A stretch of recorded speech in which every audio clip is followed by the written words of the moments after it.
How to fix Wi-Fi connected but no internet on Android phone. So if you want to fix Wi-Fi connected but no internet on Android phone, then what you need to do is first you need to open up your network or your Wi-Fi network. Tap on your Wi-Fi network, go for more settings. Under more settings, you need to go for the settings of that Wi-Fi which you have connected, and after that tap on cancel saving. And once you tap on cancel saving or forget the network, and once you forget it, you need to again connect the network or enter the password again, and that might fix your problem.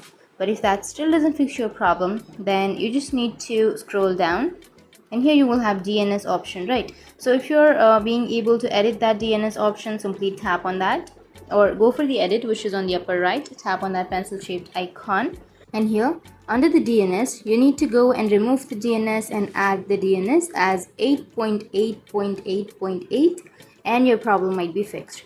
But if that still doesn't fix your problem, then the third fix and the last fix is to go and reset the network settings. So go for settings, go for the search, which is here on the upper right, and search for network or search for reset options or reset all settings.